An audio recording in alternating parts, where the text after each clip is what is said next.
Okay. In the sketches from 1942, we first noticed a typological design for residential buildings that resemble a beehive. Later, Neidhart expressed his core ideas in the Kosovo Valley project, as described in his article. Would you say this represents an early form of structuralism? If so, what do you think were the circumstances that led him and other architects in the circles around Le Corbusier to arrive at a similar conclusions? That would be the first question. Okay, thank you for this question. I must say it's a very logical one. I was thinking about it while I was studying the Neidhart's housing projects. But my answer would be no, surprisingly. But that's only my opinion. We can discuss about this.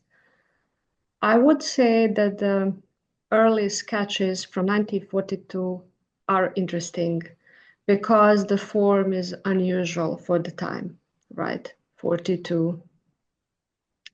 But I think that the ideas behind the forms of Neidhart beehive configuration and those of structuralists like Allison and Peter Smithson, Candilis and Jošić and Woods, etc., are not the same.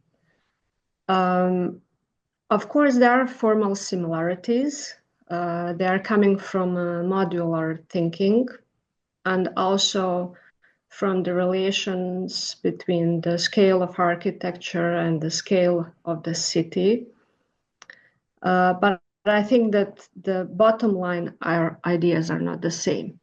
For example, if we try to understand the structuralist ideas, the core idea is movement. And I think that's actually the main difference between Neidhart's projects and structuralist projects. Allison and Peter Smithson had this idea of streets in the air, and Candilis, Jošić and Woods had the concept of stem and web. And the driving force was the continuity of pedestrian and vehicle movement through the city, connecting the scale of the house with the larger environment. This infrastructure for movement was really continual and was the connecting driving force. But if we carefully examine the Neidhart projects, the form, beehive form, is very similar, for example, to both the projects and concepts I mentioned, Smithson and Candilis, Jošić and Woods. But Neidhart structure is designed by the separate buildings. Each building has the separate vertical communication. They are attached to each other, but there is no continual pedestrian movement, and each building is still a separated housing community for itself. So I think that's the really important difference between this structural megaphor thinking and the Neidhart thinking. For example, if we remember, I always used Fumihiko Maki theory. If you know the book Investigations in Collective Form, it's very useful. Maki said that there are three approaches to collective form. The first one is compositional one, very usual for Le Corbusian time. And the other one is megastructure, like the structuralist approach. I think that Neidhart stayed in the Le Corbusian frame of mind, even when he was designing the beehive configuration. He was still thinking in the composition of separate buildings. Of course, he was searching the bigger density, and he connected them to each other and made this very dynamic form. But he was not thinking like structuralist at all. So that was the mind. I would say this is the preliminary conclusion. Watching the Neidhart projects and structuralists, I think it's very important difference. I also think that Neidhart stayed, how should I say in English, vjeran. Okay. Loyal.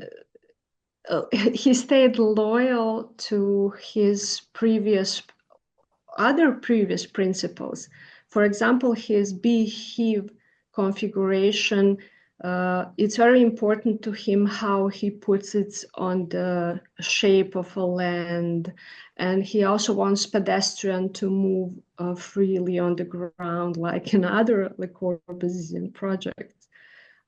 He just came to this shape, searching for a bigger density, but wanted to save his principle he previously developed. So that would be my answer to the first question. Okay. Yes. Should I just state the other question maybe? Yes, of course. Okay, great. Okay, I've noticed that the architect constantly explores, modifies, and shifts various scales in his designs, from individual houses and their gardens to entire neighborhoods. Is this shifting of scales a characteristic feature of his work, and how does this approach manifest in his later projects, or maybe even projects that were actually built? Yes, I think it's also very, very important question, or a question touching the core of his approach. Yes, in my opinion, the shifting of scale is a very characteristic of Neidhart's design.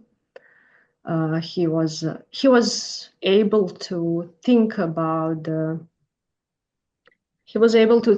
design from spoon to region, which is not always characteristic of architects, right?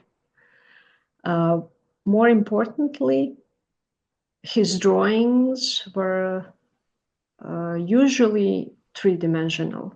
So he was designing the region, the neighborhood, the city, the furniture, thinking in 3 dimensions, which is also very interesting. I would say that he was a true urban designer. There were not so many at the time, I think, especially in Yugoslavia. And in my recent studies of contemporary landscape theory, I recognized that Neidhart approach has many characteristics of what we today called landscape approach to design in architecture and urbanism. For example, the main characteristics are the integral thinking about land shape, built form, green and blue elements, paths, and roads, which Neidhart's always doing in his design. He always thinks about all these elements, how they interlace, interconnect to each other. The other characteristic is this scale shifting. And the third one would be designing from human experience. I mean, always thinking about human experience when designing no matter what scale that is. So I really find very close connection between this, what we today call landscape approach, with Neidhart approach.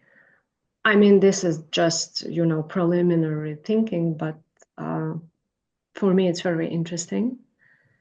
And I wanted to say this scale shifting was part of his landscape thinking. No matter is he designing the chair in the apartment or the whole region, he always succeed to connect different scale, thinking about space. So basically, he's designing this space, just changing the glasses he puts, how big or how small. For him, it's always the one thing. And this holistic approach is very interesting. Concerning his later projects, I'm not sure I will be able to precisely compare and discuss how this approach was changing during this career.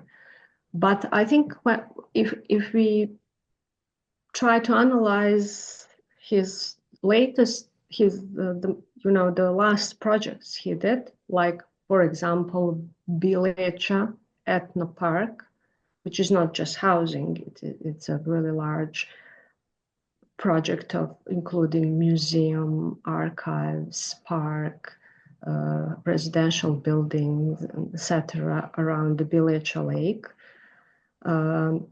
We can see that he still uses this holistic design, thinking about really small details, about connection between wood and stone, doors, then smaller houses, to entire landscape of this huge lake, his shores, and the influence of this project to wider environment. So I think that he stayed in this scale shifting approach till very late of his career, but I wouldn't be able to compare it very precisely. When was the peak of this approach, or which project manifested the best? I'm not that familiar with Neidhart's work, unfortunately. Okay. Yeah. And he always took inspiration or some little elements from traditional Bosnian architecture. For example, the thing that stuck in my mind the most, I would say, was this idea of right of view that you wrote about. Yes. This is something he took in consideration with, I guess, all of his projects, right? And I'm just interested if he always took stuff and elements, from history or. Yes, that's true. Yes, that's very correct. When you see the drawings from different projects during his life, including the last one I mentioned, or the Beehive project, or the Beehive configuration in the project he called the Socialist City Study, which was from 1968 or 1969, I believe. He is always using the drawing of the human eye, or the humans are really stylistically draw like a lines. The leg is one line and the hand is another one, and the head is just large eye. So the view, human perception or human view or human visual experience is always important for Neidhart. And so the humans are large eyes who are moving through the interior or exterior.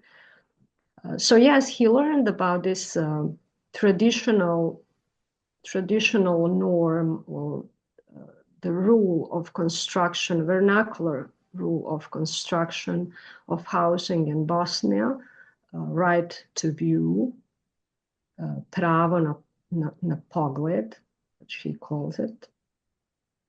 And he applied the rule even in this Kosovo Valley project, which we called the structuralist. He also tried to design this beehive configuration dynamically following the incline of the land and trying to preserve the right to view. So what was actually the bottom line of my conclusion in paper is this using these traditional norms he recognized actually what I want to say, the contextuality of his approach is not only that he uses the traditional materials or traditional forms, traditional details, construction rules in his project, while at the same time translating them to modern language. But he actually recognized this relationship between the land and the house, the rules of construction he is translating to his project, not only the forms or visual elements, but the rules. And for him, this is the right way to preserve the continuity, not the visual continuity of the same elements repeated just in the modern idiom, but the continuity of the culture, architectural culture. So if you, for example, he recognized this right to view, which is really important because it's a human scale in architecture. There's the traditional preservation of human scale, but also of social norms, you know.